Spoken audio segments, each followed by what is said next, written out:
They might want to see what we say first. You know? Oh, yeah. Well, Try not to disappoint. Well, first I got to shout out my man Kwame Anku, my friend of 27 years, because we were at Stanford together. And, you know, I was expecting an actual fireside chat. I thought this was going to be like kind of a small little laid-back thing, but of course it's like no pressure. But I'm just excited just for us to talk. I mean, you know, this is going to be a lot of fun. Well, I'm looking forward to the conversation, Cheo and Guy. But really, I just want to just highlight Andrea just for a quick second, just to take the moment to acknowledge you. It's difficult to step up and to speak out and to stand up and to have confidence to advocate for an issue that isn't easy to advocate for. And so I say thank you for that, and I celebrate you for that. And I celebrate you for wanting to put a panel of 3 black men in Silicon Valley to have a conversation. And we did try and get a woman. To be fair to her, she is very cognizant of that. Diversity inclusion is her thing. So just thank you so much for having us and putting this together. And with that being said, I'd like to thank all of our incredible sponsors that are behind me on this Step and Repeat. I want to give them a round of applause. There's a lot of them, and then some more too as well, who have helped allow for this weekend to take form and to take shape for us to be here today. And in particular, I want to thank SAP. Give it up for SAP for having us.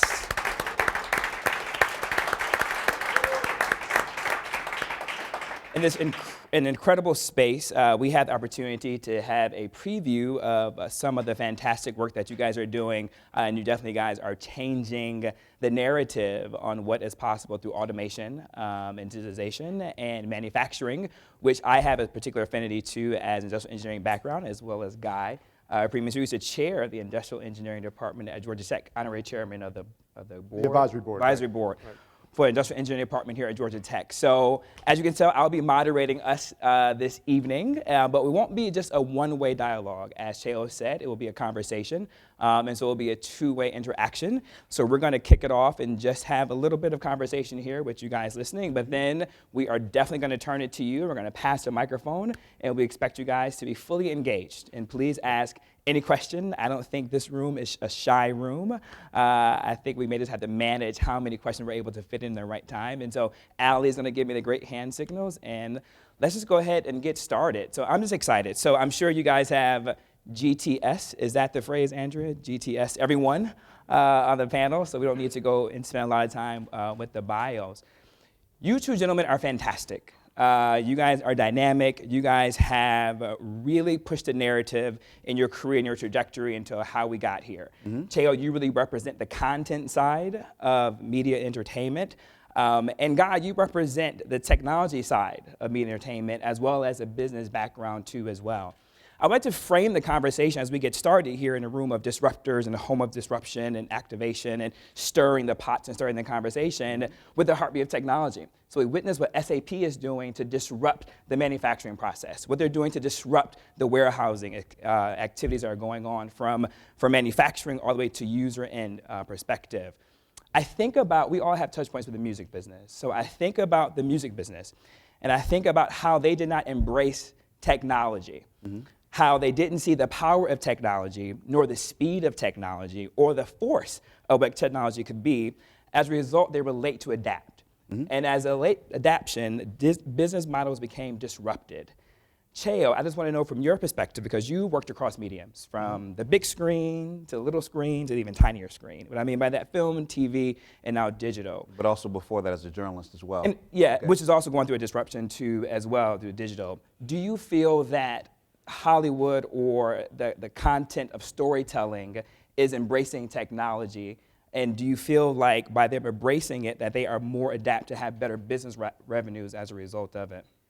It's hard to say. The reason it's hard to say is because it's really in its infancy to a certain extent. I mean, if you want to talk about disruption, I mean, Netflix, if you want to look at one company in terms of disrupting a model where you could have said, okay, in 2007 when everything was still about DVDs or, you know, physical Blu-rays to now streaming on any screen around the world. One of the things about Luke Cage that was really interesting is it didn't have to, one of the kind of fallacies of Hollywood is that black doesn't travel. And what that means is that, you know, black content previously was, it would have to be very popular in the United States before being even released anywhere overseas, whether it's Europe, whether it's Africa or anywhere else. And usually there wasn't necessarily any the kind of infrastructure to put the same kind of marketing dollars behind that. So one of the people that really disrupted that is Will Smith. So for example, one of the ways that he made the movie I, Robot successful around the world is that he traveled around the world and not only had in the Los Angeles premiere, but premiered in various cities around the world.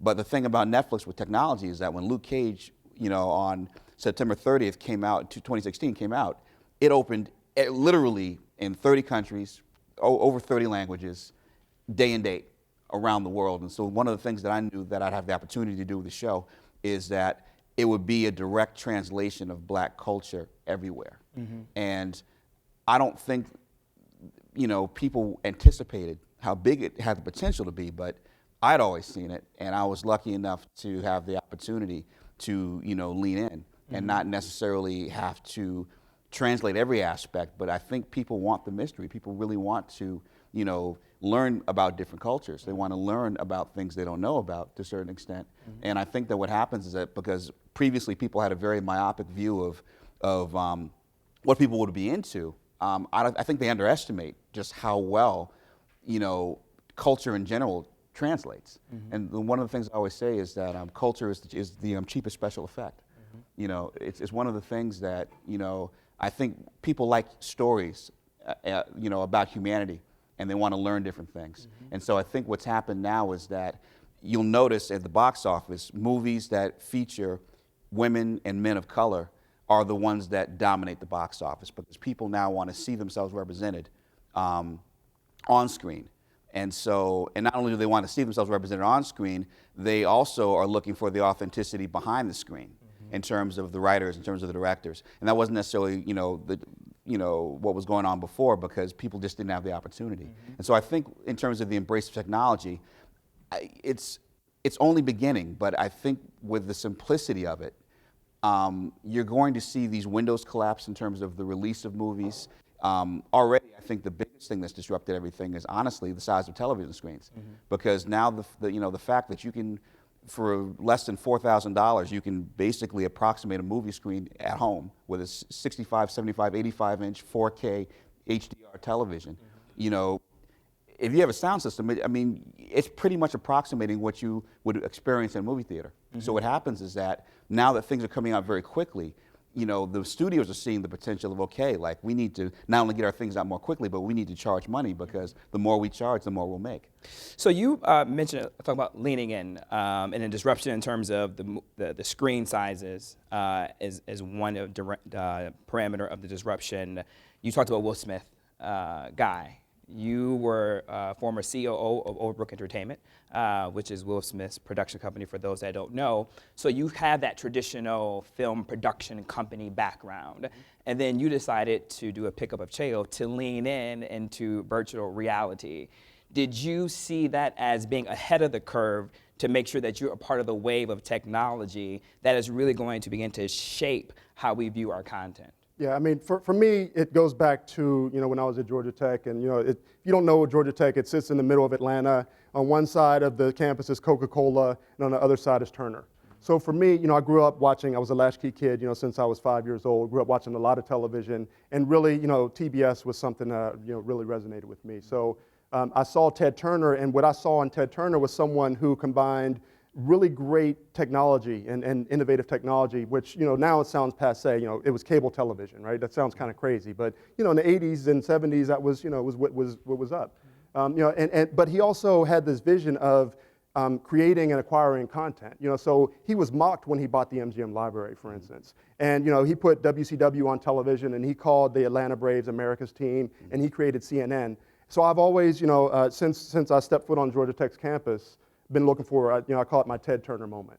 When is it that technology and content come together in a way that is game changing? And I think there have been evolutionary things that have happened along the way, but for me, virtual reality is revolutionary because you can't go acquire a library for it. There is no VR content library, it doesn't exist. So that's an opportunity for me to learn, or to take what I learned working at Overbrook Entertainment and working at Microsoft and working at Starbucks and putting that all together to do something, again, that's game-changing because, you know, it's, for me, it is not about just me, but it's about us owning something. And, you know, that's really what it's, you know, it's been about since, you know, saw BET be acquired for a few $1 billion. And, you know, I think they did a great service to the community, but I think it could have been pushed even further. Yeah. And so, you know, that's really what I have been aspiring to.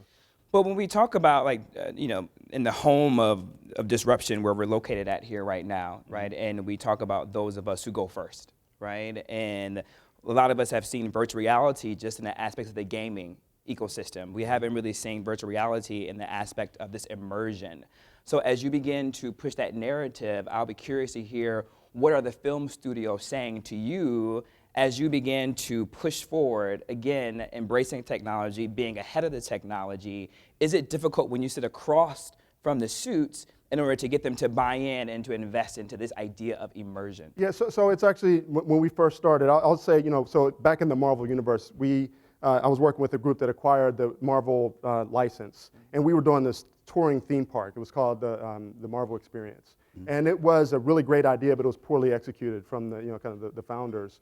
But I saw the kind of technology and the impact that it had on, you know, people that actually went to the experience. And so when I first experienced virtual reality, yeah, I really saw the opportunity to do something that was really immersive, really engaging. But again, it wasn't about doing what the studios have already done. I mean, Marvel is powerful, and Disney is one of the most powerful companies in the world. I mean, you know, when you think about what they have, you know, Marvel and Star Wars and ESPN, I mean, it's a dominant company.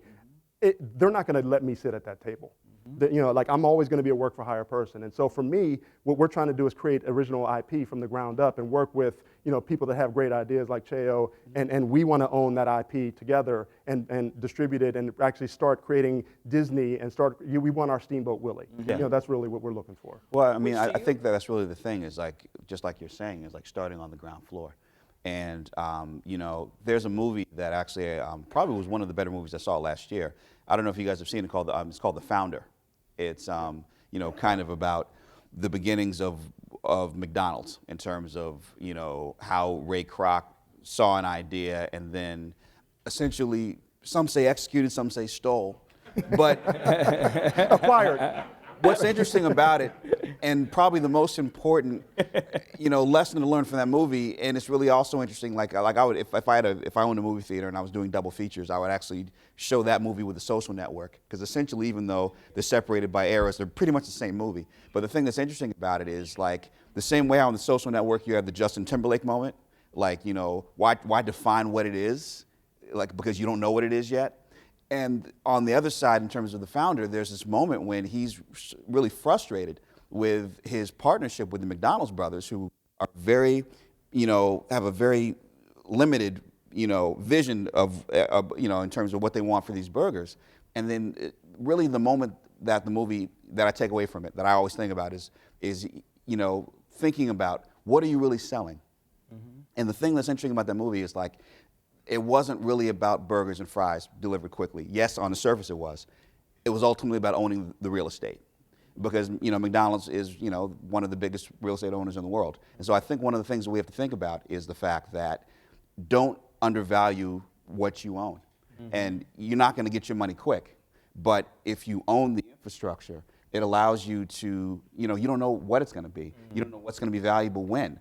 And so one of the things that we constantly do, and we've done throughout our history with entertainment and everything else, and I'm talking specifically about black people, is we've constantly given things away. You know, we've always taken the money in the paper bag as opposed to, you know, owning the publishing or retaining the ownership, because sometimes we take the creativity and the speed of the creativity for granted as this limited resource, when actually it's the most precious resource in the world. But that's like, you were talking about other films. Like, Ray, to me, was a very powerful film because, you know, he wanted to own his masters, which hadn't been done. And he said it, I want to do something that's never been done in business and music. And that's exactly what we're talking about. Yeah. As we talk about owning the real estate, and we talk about owning our masters, and we talk about owning what we have, when we think about what the future is, right, we think about, it's really, the underlying between you two is big data. right? In terms of what Netflix has done, something about big data in terms of how they aggregate and suggest and recommend new films that you should view within the 60-second window before they lose. Big data is what virtual reality uses in order to gather and create these ecosystems and these environments. As we think about that, and I'm glad you really went there, Cheo, in terms of us actually just being more concerned about taking the quick paper bag, right? Is there lessons to be talked about that we're not discovering in terms of the pipelines of Silicon Valley, the pipeline into access to understanding what big data is in order for us to learn it, so now we can be part of this next wave of real estate, if you will? In what sense? I mean, to be specific. When you pull the layers back, right, we can talk about owning real estate within the digital space of film and entertainment, right? And we can be the content creators. But in terms of being the owners of the actual virtual reality type studios, in terms of being owners of creating platforms like a Netflix, in terms of owning digital platforms to create this distribution, it's difficult if we never have any exposure to these areas in terms of how to create, how to build. And so is there an issue of pipeline in terms of, particularly Georgia Tech, in terms of STEM, getting more of us interested in the STEM pipeline in order to be able to have these ownership in this digital space? Well, I think that there is. I don't know. Pipeline is a big, it's a big issue to put your arms around. But the analytics are pervasive. And it's not just companies. It's not just SAP. It's it's the Oakland A's and Moneyball. It is you'd mentioned Amazon. It's interesting for me in virtual reality, and what I tell people is that most people put on the virtual reality headset and they think of it as an output device. But to me it's an input-output device, because when you do debugging of some of the stuff that we do, you see that you can track the head movement, and you can actually see what people, it's just constantly you can see what people are looking at. So there are heat maps that people are developing. There are all these analytics programs. We actually will be filing next week a patent that basically takes that data, interprets it, and actually assigns an emotion to it. So you don't have to say anything, you don't have to do anything, you don't have to look at the face, but I can tell by your head movements what you feel about a piece of content. And then I can program to you based on your emotions. And so that's the type of thing, if you're not thinking about data, you're missing a huge opportunity. Well, I'm thinking about that Dr. Dre lyric. I know you're bobbing your head because I can see you. Yeah, exactly. I got to use that one. But the thing about it is that, like, if you think about our relationship to technology, we've always flipped it. Yep. About the only thing that survived, our stolen legacy, our being stolen in the first place, was the rhythm. Because music in African society, it wasn't just about like entertainment. It had a function. It brought people together. It was, whether it was a call to prayer, whether it was really the lifeblood of a community. And so that survived. And so what happened, and if you want to know about, and I'll relate this to technology in a second. No, sure. The reason that the music of the Caribbean sounds different than the music of the South is that in the Caribbean, they got to keep their drums. We didn't get to keep our drums because since the drum was a communication tool, that was how slave revolts happened. So they took the drums away. And so what they did is, all of a sudden, they take those away and you're giving people fiddles and everything else. But then we took the rhythms, flipped that, and that became the blues. That became jazz, became everything else. So even, and then that innovation is always kind of, that spirit of innovation has always been within us. So for example, like now you get to the 70s and in the 80s, and then in the 80s, okay, after the music programs leave, but you have the technology from samplers, and then people having the ideas of, okay, let's take rhythms from these different records and then make something else. The technology wasn't designed for that. But innovation always comes from something else. And so the thing is, like now, it's whether something like Instagram or Twitter comes out, it's not just the actual technology, it's how you use it. So perfect example, it's like, because speed kills, and I remember this from journalism. One of the things that happened, for example, was we had the arrogance as journalists to always think that people want to read a quality story and they're going to wait for us to do it when we want to do it. And so at the time when I was at Vibe magazine and writing for Vibe and The Source and all these other places, when allhiphop.com came around, people didn't really pay attention to it because it's like, what is it? It's basically a newsletter. But the thing was that because at the time the technology was BlackBerrys, whatever it was, it gave them direct access without publicists to the powers, movers, and shakers in the industry. And then all of a sudden it's like stories came out incredibly quick. And so as a result, it was like, whether it was myself being around Big in his last days and ultimately when he was murdered, from the time that I wrote my story, from the time he was murdered, that was about a month. Whereas nowadays, I mean, between Twitter, between cameras, everything else, it's like it's almost instantaneous. I mean, people have television studios in their pockets now. People have movie studios in their pockets. So part of what it is realizing the power of the technology. I mean, even in terms of like where before you would have to, a star like Beyonce wouldn't actually need the infrastructure of media to promote herself. With Instagram, she has her own magazine. She releases pictures that she wants, when she wants. She curates them. She has millions of followers. How many followers she has is probably bigger than the circulation of any magazine that she would use anyway. Yes. So as a result, people have so much power. They're only limited by the scope of their imagination. So with that being said, about people having the power, and you talked about the digitalization of the hip hop wires and the journalistic aspect of it, does that also help now in terms of content that focuses on Black culture? It's usually always been just marketed towards this Black audience only.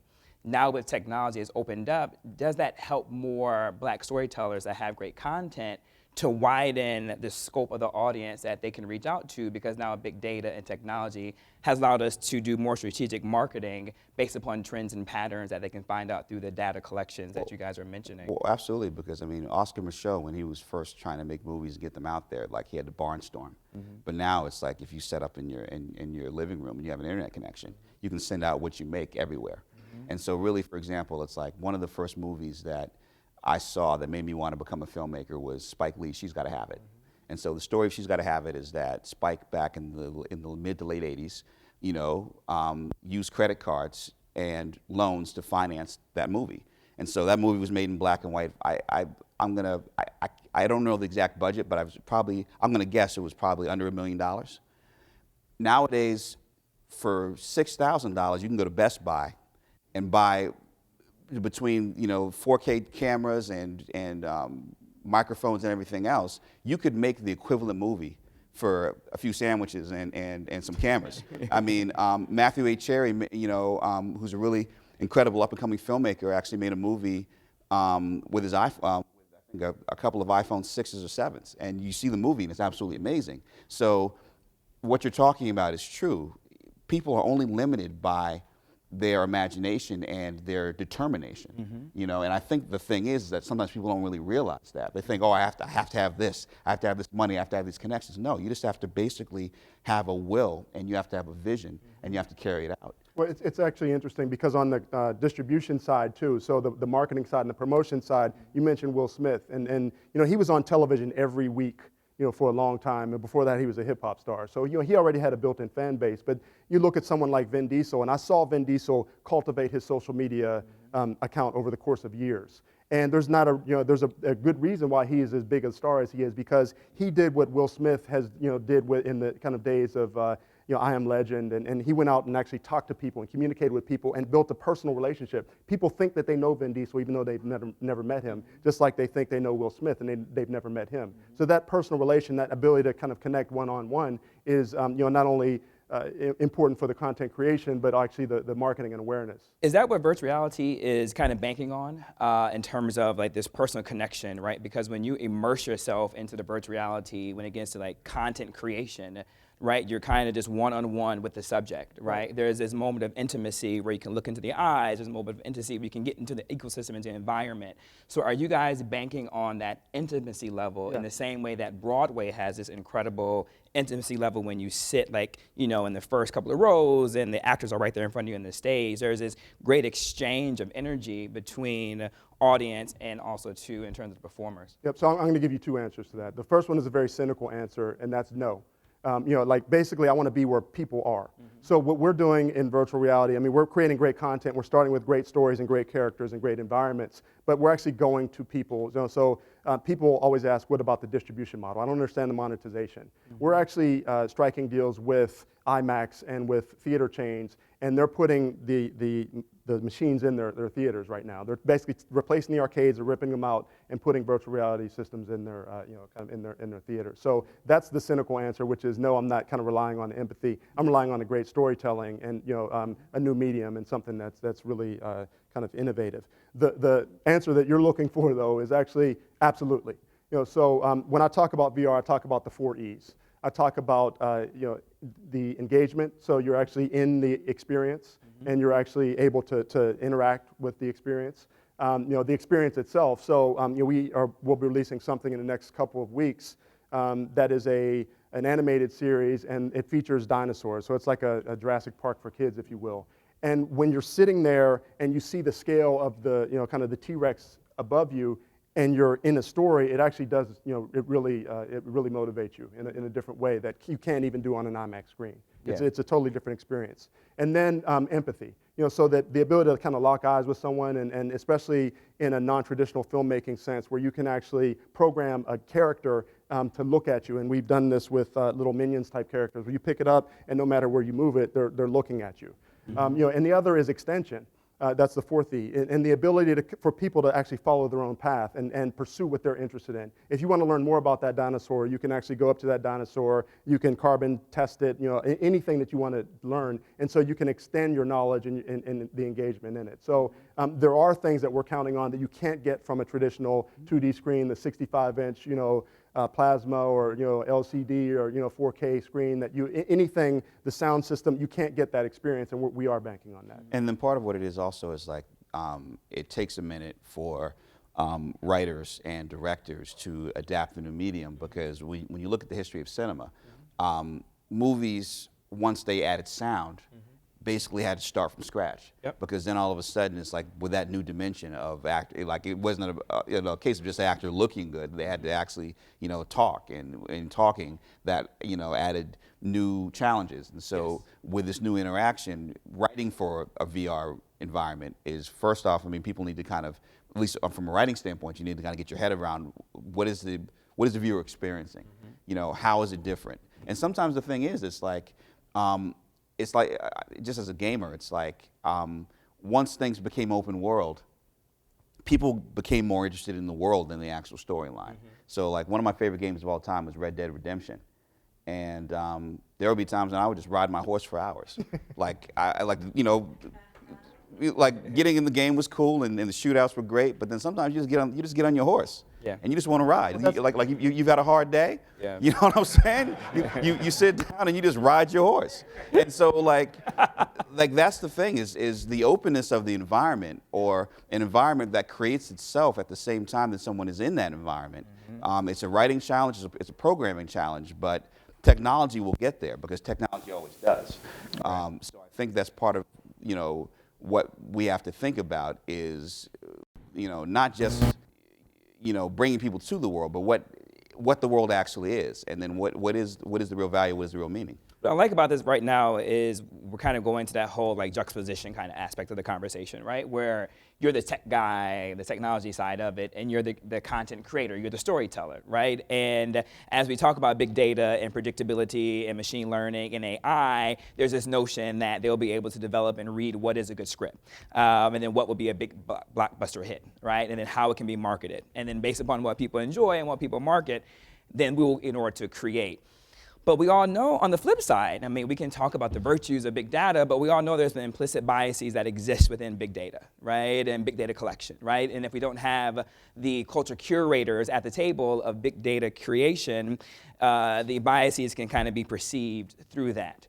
So with that being said, Cheo, are you a big believer that the writing and the storytelling will always be the magic, no matter what type of technology pushes the industry forward, that there will always be this emotion and connectivity that people want to draw upon from the human experience and the human condition that kind of gets put down into paper? I don't know. I mean, because like what happens is you get old, and I don't respond to hip hop the way that I used to.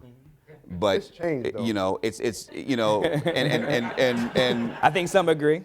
And here's the thing, like rather than do what all old heads do, you know what I'm saying? It's like it's not that the music has changed, it's just that your relationship to it has changed.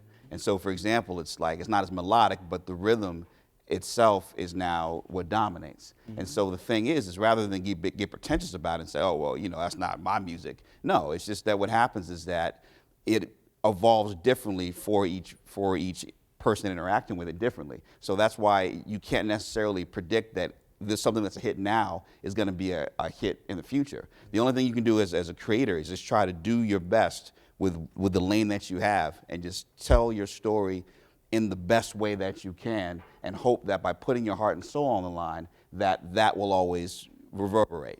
So, you know, the reason a movie like American Graffiti or Jaws or Shaft or Godfather is timeless is because they weren't really concerned about the future. They weren't concerned about the past. They were concerned about the present story they were telling. And so I think that's the thing is like you can lay the groundwork for, you know, data and everything else, but you know, like you're only going to know the pulse when you're in it. The one thing I learned, you know, the short time I would DJ here and there with friends, you know, on Stanford's campus, is you'd be on a dance floor and there's this moment when the crowd is grooving and you've got a record on and you know this next record's going to hit and you just kind of ease the crossfader and the beats like blend and there's this connection to the audience that is just magical. And what I do, no matter what I write, is I always in the back of my head think about that connection.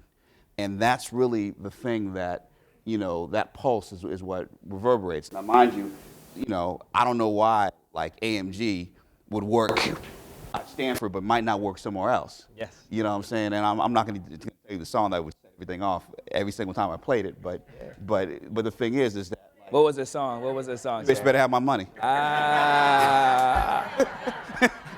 I think that's universal. I think that's universal. But the thing is that, you know, That's hilarious. a song that would hit on the West Coast might not hit in LA, might not That's hit true. in New York. The interesting thing about technology is that when they hit everywhere, then you can pick and choose. Yeah. And so it's like the data might not, maybe the data will tell you, okay, a song that's hot here is not as hot here. Yeah. And that will help you if you're distributing stuff. But then at the same time, you know, the fact that the person interacting can, you know, get bored with something over here and then experience this over here, you know, I think is really what's so great about the connectivity of technology. Are film studios and the business side, are they willing to wait? For technology, you mean for like? For the pulse of that, in order for the pulse to hit, for it to take what Cheo was saying organically. No, they're not, but that's why Netflix is so successful. That's exactly why Netflix is so successful, because the studios are lemmings. You know, they want to make sequels and they want to, you know, buy franchises and they want to make, you know, kind of repeat the same formula over and over again. And that's why, you know, like I'm actually, I know there's a lot of activity tonight, but my favorite show in the world comes on tonight, which is Bosch on Amazon. And you know, yeah, so it's a fantastic show, and that doesn't get made probably anywhere else except Netflix or Amazon or, you know, like one of the kind of newfangled studios. They look at data, and you mentioned the music industry. You know, when I was in business school, I actually did a case study in studying, you know, kind of the transition to digital music. I stopped halfway through and said, this is not viable. And what I realized was that it wasn't about, you know, kind of they didn't want to embrace technology. They were afraid. They were all getting paid really, really well. The music business was a monster. And they were getting paid really well, and they didn't want to endanger their jobs. Like, why would I risk my job and my 7-figure, 8-figure, 9-figure check in a lot of cases to actually go and kind of try to embrace digital music? And I think, you know, Netflix was struggling for a long time. I had a friend that went to Netflix, and I felt bad for her for a minute. And then they started, you know, doing original content, and they, you know, it's amazing what they did. And now they have all these subscribers, great content. They can take huge risks, and they don't have to wait for that. You know, like they can actually set the pulse. They can establish the pulse and let the studios come to them. Yeah. Cheo, talking about Netflix, I was curious to see, I mean, clearly your show is an incredible hit, hugely successful. Although they won't tell me so.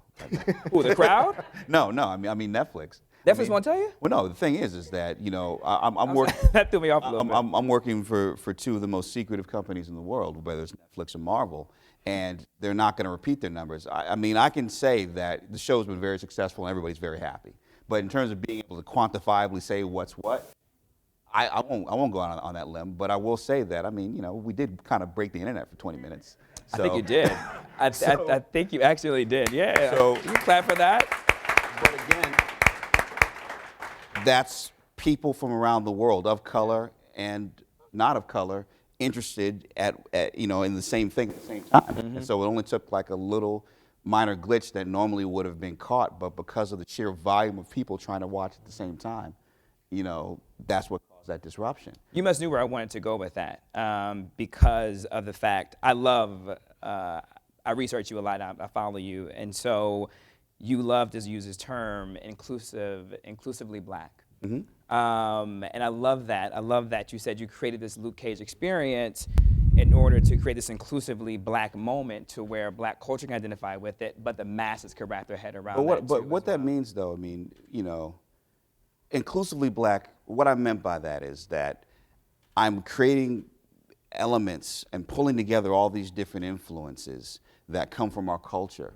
But the message is that even though it's a very specific to us, it's definitely a FUBU television show.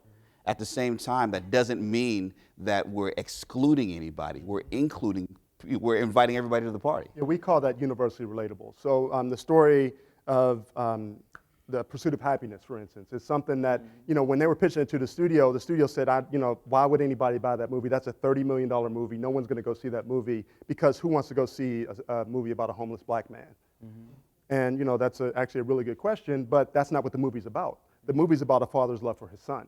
And so it's the same, kind of philosophy that, if you tell a story that's relatable to everyone, it doesn't matter what color the character is. It doesn't matter what, kind of their environment is. That human emotion is what connects people. I remember years ago I was in Jamaica with Jimmy Cliff. I was researching a movie that I was writing at the time.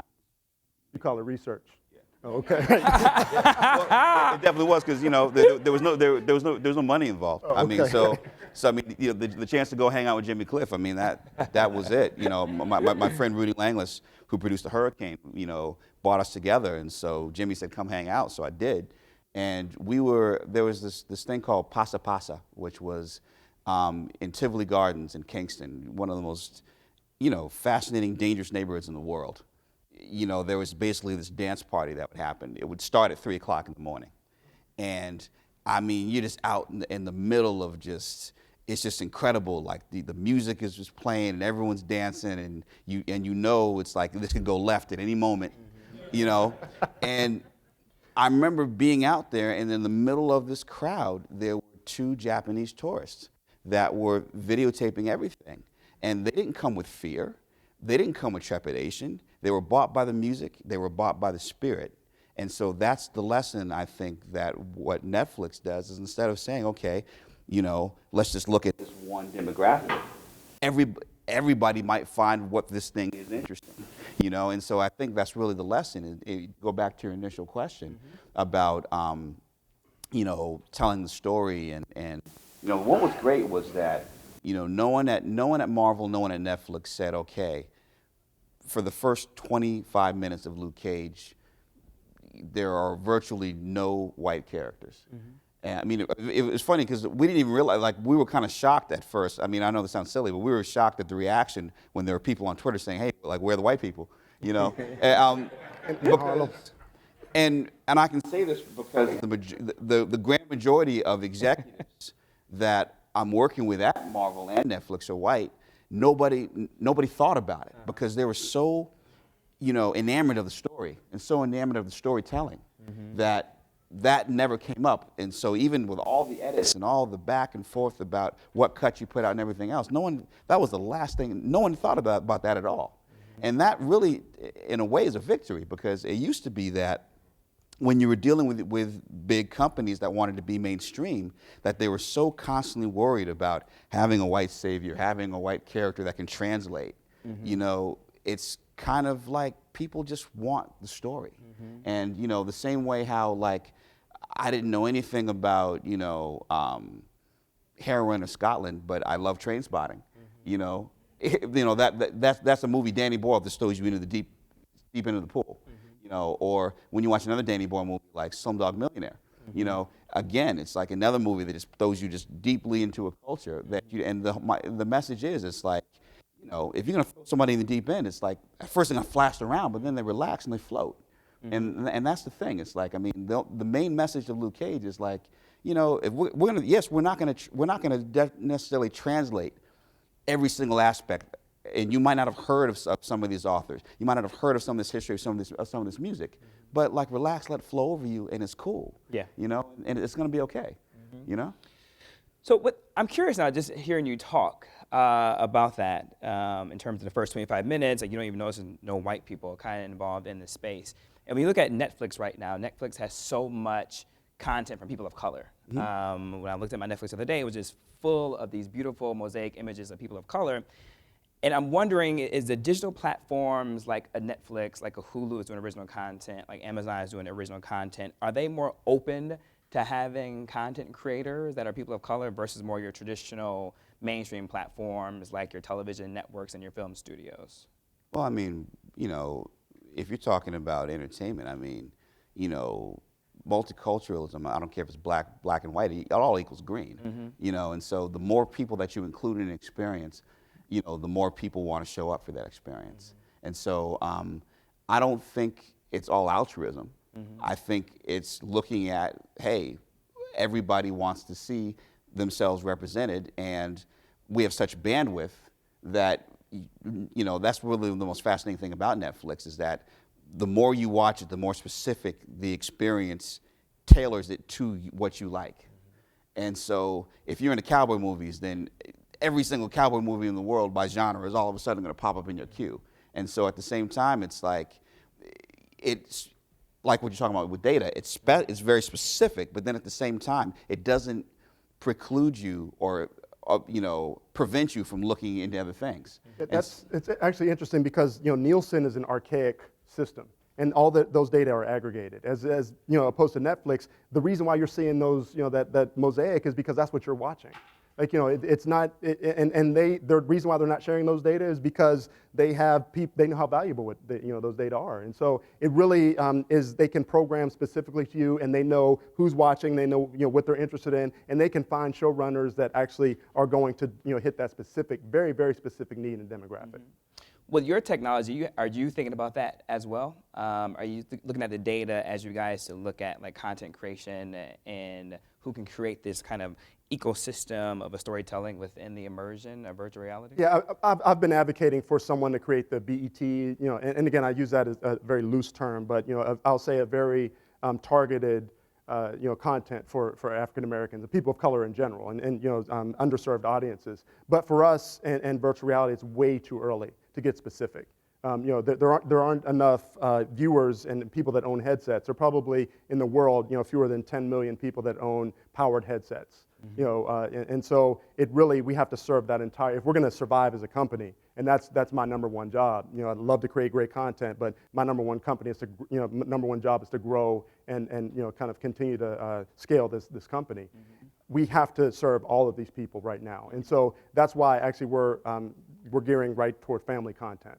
Because those are the people that spend a lot of time. Those are the people that are, you know, their fathers are going to Marvel films with their sons. And, you know, there's a reason why Frozen was so big, and the reason why Moana is, you know, the constant rotation on my iPod. You know, because it's really family oriented, and the whole family can enjoy it. So that's what we have to go after. You know, even though I really would like to see someone create that BET or Univision of virtual reality, right now we have to be broad. With VR being so new, and I'm going to go to the audience too as well, so start thinking about your questions, and there should be a microphone. If not, I think you guys will be able to speak up loudly enough with that. With VR being so new and kind of being predictably the next wave in terms of entertainment and how we receive our content entertainment, what are you guys looking for right now for those who may be interested in participating in VR? Is it more so individuals who work more on the technical platform of it? Are you guys looking for more content creators aspect of it? Yeah, or are you looking for a distribution? We need mass.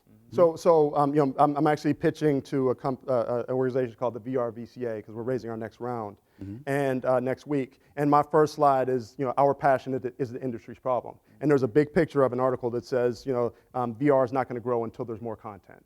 And so, you know, until people get in there and really start investing in content, and that's why HTC, who owns the Vive, which is the dominant tethered headset, the reason why they created the VR VCA is because they know that they can't sell the hardware until there's great content. You know, whether it's, you know, business content or social media content or the, you know, kind of, you know, really ultra premium narrative stuff that we do, it really doesn't grow and it doesn't scale until people, they're not going to pay $3,000 to, or even $500 to get that headset until there's something to watch. And it's the same thing that happens with video games, and why Microsoft creates the Xbox and Sony creates the PlayStation as a loss leader, and they fund the creation of the games, and they acquire Halo and they acquire Minecraft, because it's the software, it's the content that really drives the adoption of the hardware. And then I think that's the thing. It's like it's when you think about VR versus AR, I think they both exist in the same plane, because there's going to be times when you want to basically plug in and tune out, which is what VR is, and there's also going to be times when you need to interact with the rest of the world.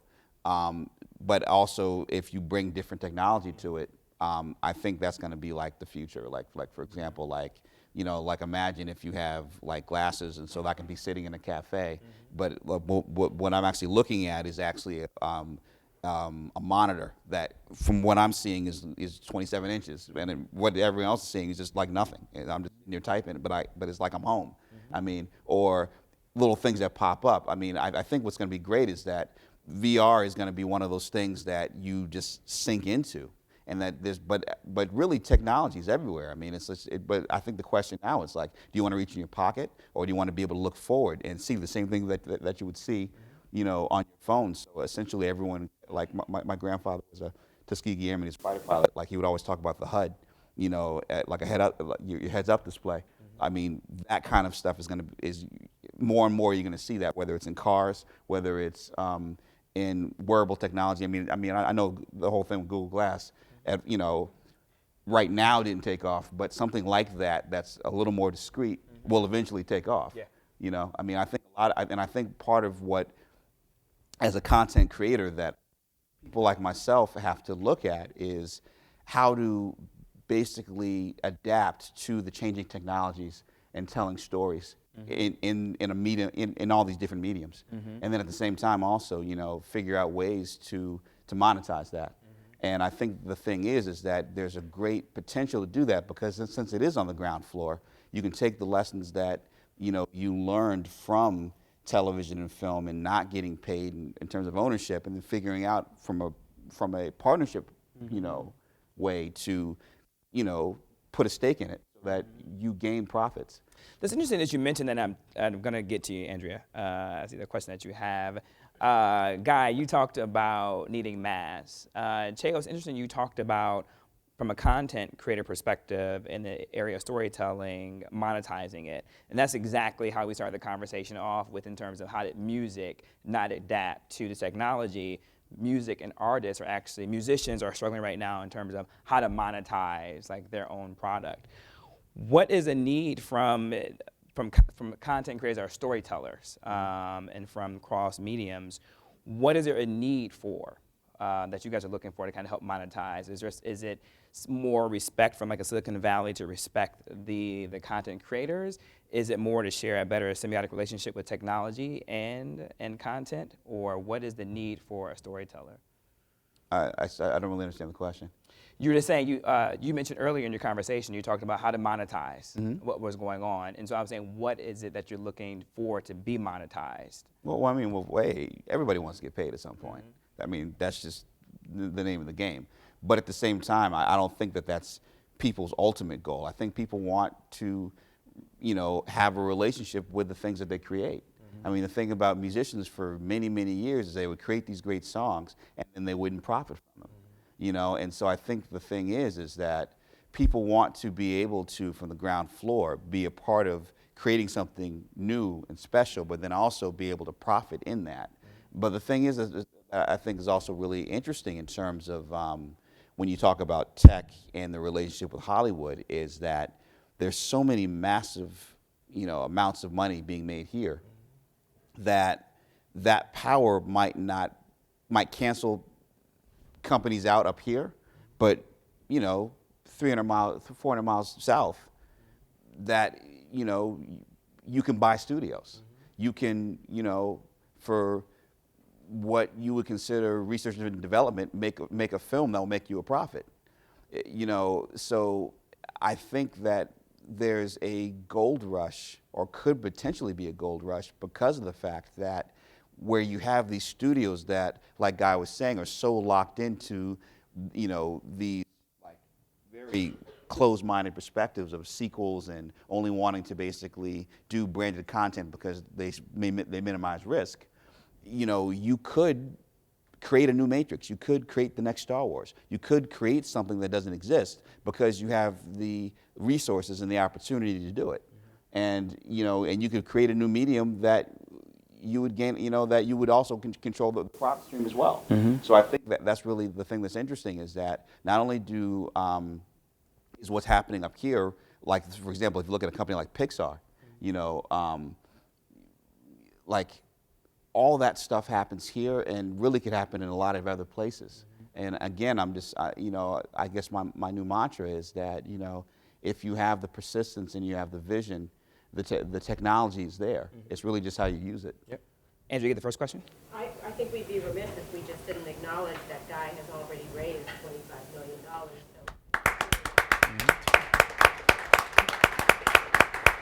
Did everyone hear that? Andrew, you got the... So I said we'd be remiss if we didn't acknowledge that Guy already raised $25 million. Yeah. So you guys can clap in the back too now as well. Yeah. So I think we will need the microphone or people to hear. So who has a question? Who has $25 million? Right here, Skylar in the middle.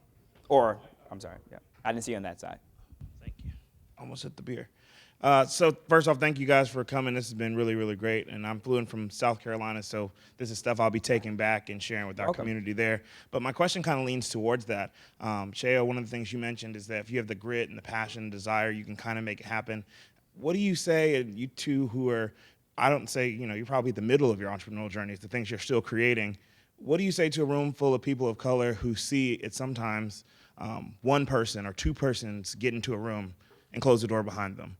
Or the opportunity where you see a fund says, oh, we're going to invest in people of color, and they get their one. How do you see that as a challenge that currently exists, and how do you suggest or empower or encourage the folks in this room to kind of figure out ways to navigate that type of landscape? Well, if someone closes the door, create a new house. I mean, the thing is that, like, you just can't ever stop. If you have something that you need to get out there, you'll find a way to get it out there. And because a couple of doors close or things cut off, all they're doing ultimately is making sure that when you create what you create and succeed in what you create, that you're going to be able to keep more of that money for yourself. Because you tried to give them the opportunity, you tried to give it away, and they didn't take it. So thank you, and you have to kind of keep pushing forward always.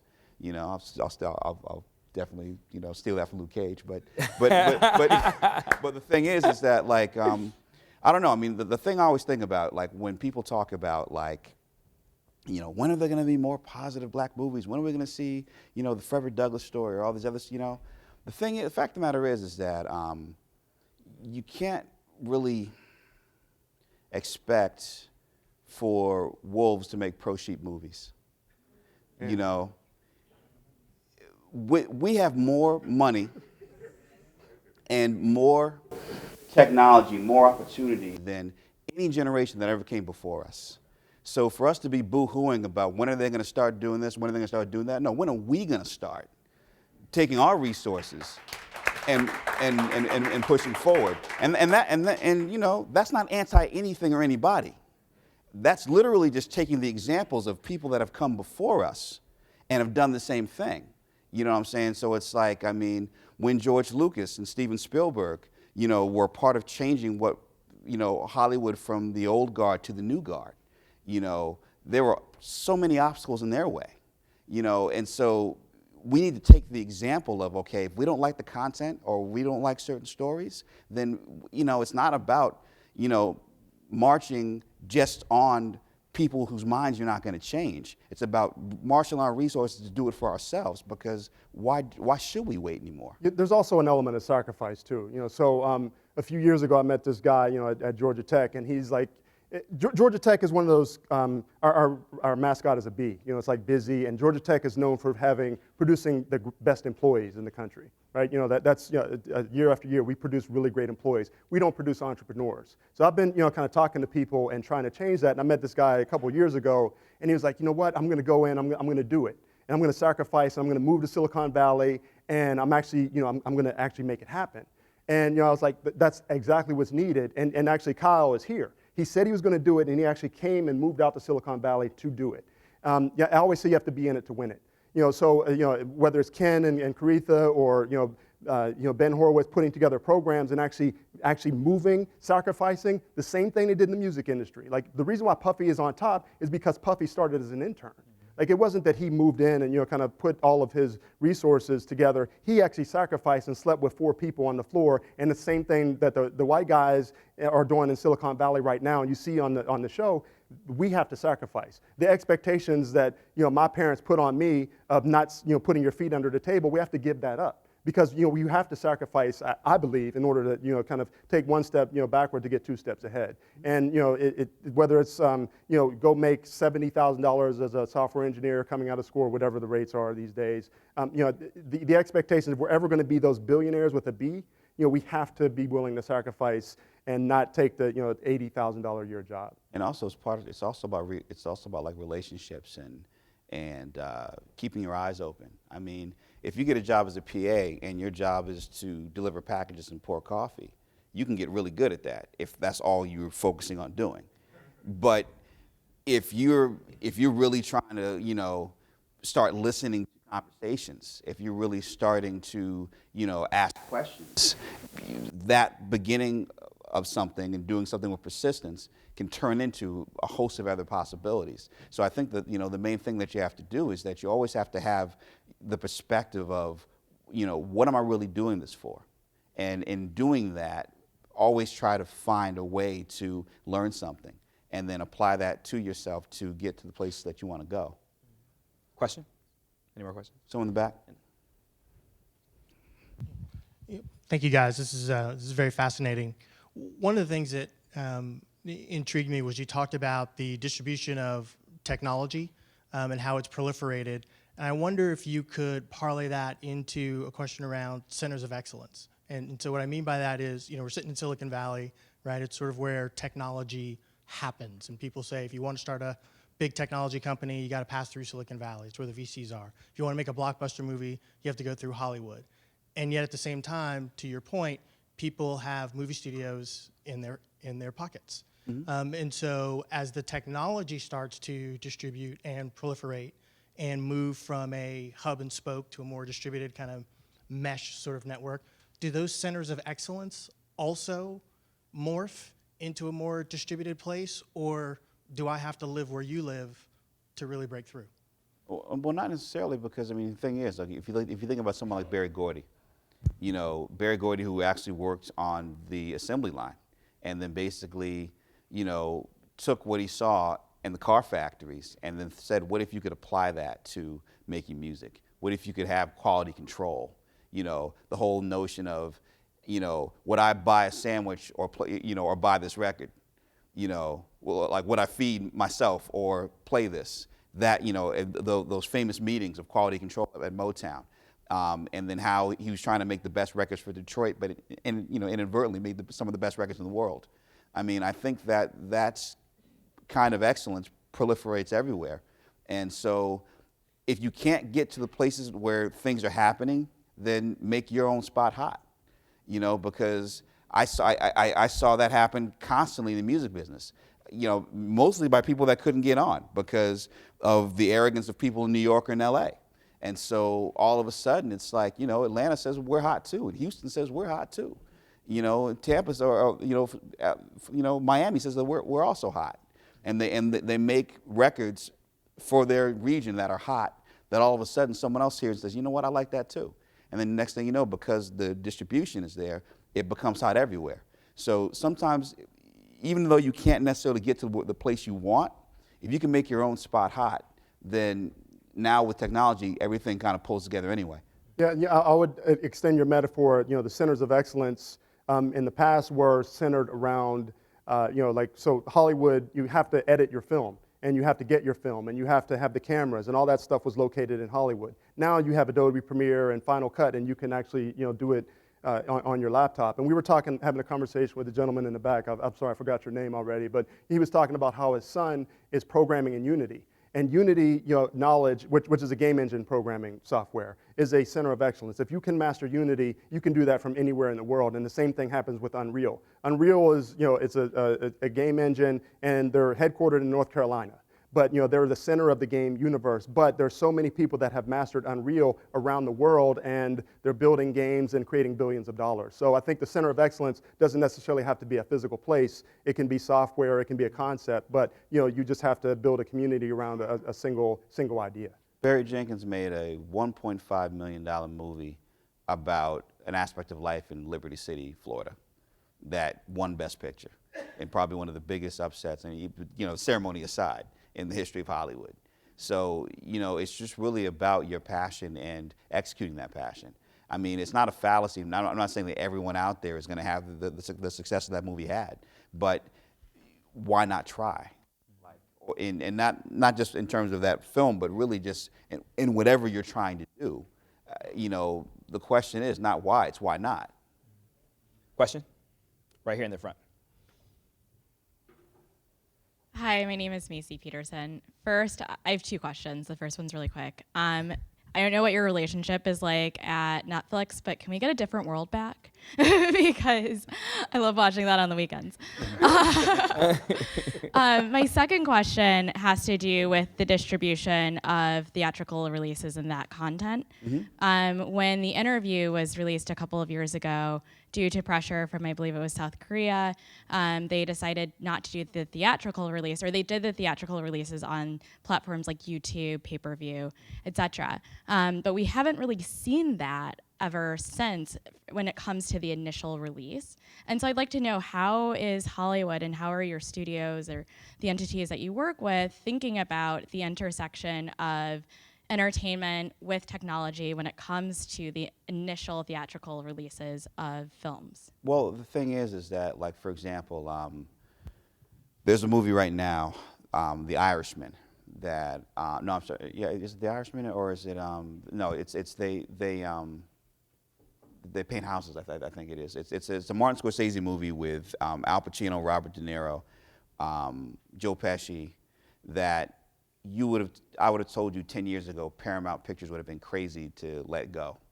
But now Netflix is putting, that movie together.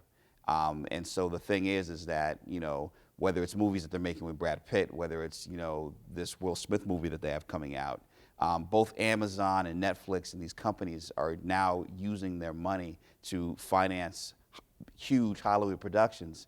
And, they see their profits because more people will subscribe, and it's sheer number and sheer volume. Because as television, I mean, this is my own personal theory, as television screens get bigger and better in terms of, and cheaper, all simultaneously. I mean, I don't know how many people here have kids. I have 3 kids. And so by the time my wife and I go out to dinner and go to a movie and the movie sucks, we're already out of pocket $350. But between dinner, between babysitting, between like all these different aspects, I mean, the movie better be good. And so many times it's not. So it's like, why not, instead of losing $150, whatever amount it is, why not put that money into creating the best home experience ever? And now that movies are coming out so quickly, you might as well just stay home and watch it, like with no distraction, nobody getting up, nobody talking to the movie. It's like that's happening all around the world. And so I think, the thing is that when, because this is kind of, when a lot of these studios and everyone's talking about technology, and it's like what to embrace, what not to embrace. It's not going to replace the thrill of going to see Star Wars in a movie theater, on a huge screen. But what's happening is that there's unless it's a huge blockbuster like that you want to see that big, whether it's Fast and the Furious or anything like that, the smaller movies are the ones that are just dying. And so that's where the Netflixes of the world, stories about 2 people in love going out for coffee, make that movie is now on Netflix because nowadays, unless it's going to be something big, it's going to fall through the cracks. And so I think what you're going to see is you're going to see more people like finding those small and medium movies. Those are going to be the ones that come directly to you. And really only the biggest lightsaber movies are going to be the ones that you're going to see, theatrically released. Guy, what's your take on that, though, in terms of the virtual reality perspective? Because you guys have the headsets. It could be at home. It could be through the gaming system console. It could be on your mobile. But also going to be in the theaters, too, as well. Are you guys wrestling with that experience? Well, I mean, again, we're a startup, so I have to show revenue or customer acquisition. I have a lot of metrics that I really need to meet. But I think that the key for me in your question is disintermediation. So Netflix has a direct relationship with the customer, and the typical theatrical model is a real estate business to a large degree. It's a popcorn and Coke business and a real estate business because the theaters don't determine the studios don't determine what movies get shown in which theaters. The exhibitors do. And so they have this CinemaCon conference, and they really try to sell you, and sometimes they'll buy based on a relationship. But at the end of the day, if your movie is not performing, they yank it, and it's gone, and it's never, ever going to make money. Whereas Netflix, they can put it on, and you know what? Someone might discover an actor that became hot, and then you go and get it. And so they can actually, I won't say overpay, but they can, their business model is a lot different, and it just makes more sense because they've disintermediated and they have a direct relationship with the customer, and they have all of these subscription revenues that they can count on, and they know exactly what's coming. They know exactly what's coming, and they know that they can pay so much money for a film and it's going to return because, again, they increase their subscriptions or they reduce the churn. And all of those things the studios don't control. They have no control over that. Mm-hmm. Question right here in the front. Hi, thank you. You're doing a great job. I'm an investor. I'm a great friend of Andrea's. Wonderful job. And I had the opportunity to go to Canada and explore a film fund that the pension fund of Canada invested in, and the returns were remarkable. And it was predominantly a debt fund, and some of the money went to equity funds. So there were a group of us. I went at the invitation of someone thinking about putting together a film fund for folks of color, because the understanding is that it's really difficult to do a fundraise. So can you speak a little bit about that, one, and to speak to whether or not there's a need for that? And it's not my lane here, but sometimes people are competitive. So if you have actors, or if you have, who would be the right, one, is there a need? And a need, is it on debt, or is it for equity, or is it for both? Can you speak a little bit about that? I mean, the thing is that film development, in terms of, well, yeah, but what I mean by that is that, like, developing a film, meaning acquiring a book, finding a writer, all that stuff is beginning to die in Hollywood for the most part. So, and particularly when we're talking about people of color, it's like, because those opportunities don't really exist, you can acquire, you wouldn't believe some of the properties that you could probably acquire. And not only that, if you're able to compete in terms of, paying writers to adapt or going after specific writers, and because you can actually determine what that price point is, and then taking that and then getting whether it's a director or attaching an actor or yes, there's a need. And I mean, the thing is, without specifically knowing what you're after, I can't speak to the rest of it, but I think that there is definitely opportunity, and particularly if you're able to kind of keep things, low enough but not sacrifice quality, because now with internet distribution or with a small theatrical window, like you saw in Canada, you can make that money back very quickly.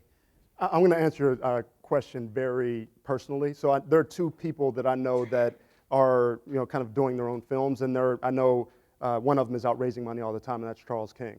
And he has relationships here up in Silicon Valley, but he is spent his whole career at William Morris Endeavor as an agent, and so knows the studio system. Knows it both on the digital side and on the kind of the typical theatrical film side. And I know he's raising money. And then Will Packer is the other one. Will is another producer who has done really again probably an underexploited market. And he's the comedy, kind of romantic comedy thing, he just does it better than anyone on the, kind of the African American side. So I've had personal relationships and conversation with both of those guys, and I know that, they're interested. That being said, I think, because we're raising a fund as well for a VR content fund, and we're expecting to have to go to China and the Middle East to actually do it, because they have their distribution model is a lot different than ours on the VR side. But it's a very difficult kind of thing to do right now, and most people see it as a hit-driven business, and so there's the whole slate, and you have to be able to put out a lot of movies, because if you put out one movie a year and it doesn't hit, then your investors are not happy. So it there has to be a lot of content that comes out of it. And Charles King is a perfect example of somebody who literally started off, in the mailroom and worked his way up to being a partner,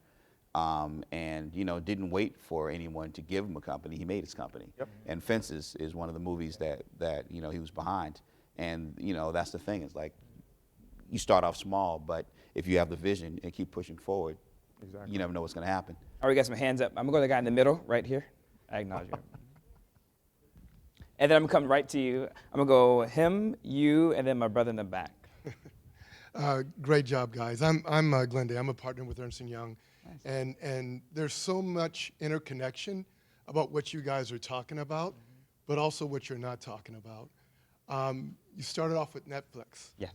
Netflix was primarily a channel, and they use big data analytics to create their first big hit called House of Cards. It was not a gut feeling on what the show should be, who the producer should be, who the main actor should be, who the writer should be. It was all done with big data analytics. So they took out a lot of the emotion and the reasons why people say no, that sometimes can be a color factor or some other thing, and they saw a very objective view of how do I get to green? And they let the data tell the story. Now, Cheo, with a great story, once again, big fan for Luke Cage, of having that great content. We all know content alone is not going to be able to get you to where you need to be. There's so many different components to go from create the story, go through production, and then go through distribution, and then measure it to know how to optimize it when it's in the markets. Because it's not just about put it in the theaters. When it's in the theaters, there's more marketing around that stuff, about stuff you can buy in the stores, like Star Wars. That's really where they make a lot of that money out as well. So they look at it from a big story perspective, but one of the things that I think the game is changing is that more and more, and you guys are saying it, and Guy, what you're doing with VR, that VR, while it's being talked about primarily as another entertainment media, the fact that you can track, and you hit it on the head, the Nielsen box is dead. It was never that intelligent. What you're about to do, the intelligence of where people are looking at the certain moments and what attracts them, including put a Coca-Cola bottle in the corner, they'll pay more for that if they know that people are really looking at that stuff. I guess what I'm saying is, and I know it's kind of long-winded, is that when you put it all together, driven by big data, and I know that there's a lot of young millennials out here looking to figure out the next big deal. If you think that you're going to really figure it out based on your gut like we did in the past, that game is changing. The guys that are making the decisions from risk and profit, they're using data-driven decisions more than the gut these days. Those big movie moguls that used to run things, they now want to see the data behind it, and they'll invest in that. So if you're trying to figure out how to take it to the next level, bring them the data that will be irrefutable, and while it may not be the first guy to pay into it, 2 or 3 down the road, it will not be as hard as it used to be if you get the data. But I don't think that it can just be data alone. No. But what I mean by that is, like, for example, it's like, yes, okay, so Netflix is going to see that Kevin Spacey is incredibly popular, or that the House of Cards model, in terms of it being originally a British television show before it was made here. But if you don't have the combination of Beau Williams's scripts and David Fincher's direction, it's a bunch of things. It's not just the data, it's the combination of all these things together that, and the quality of it that made, that show what it is. So yes, data will tell you a lot, but it doesn't tell you everything. at least when it comes to filmic entertainment, because so many of the movies that flop are based on big data because a toy is popular or something else is popular. And then when the rest of it doesn't come together, even though there's supposedly, you know, a big audience that loves this toy or loves this other thing, and they don't show up because, you know, they sense the whackness. You know, and fully agree. Definitely, it's not a big data solution. Otherwise, it'd be just a handful of people making a whole lot of money. But you put it together with the right ecosystem of all the other players and somebody that really knows what they're doing, because there's bad big data too. So if you get a lot of bad input, you're going to get a bad output. That's what we talked about earlier in terms of sometimes the implicit biases that exist within the big data systems due to time constraints. Thank you, panelists, so much for being here. Thank you for the conversation. Thanks so much. I really appreciate it. Thank you, audience, for being here as well.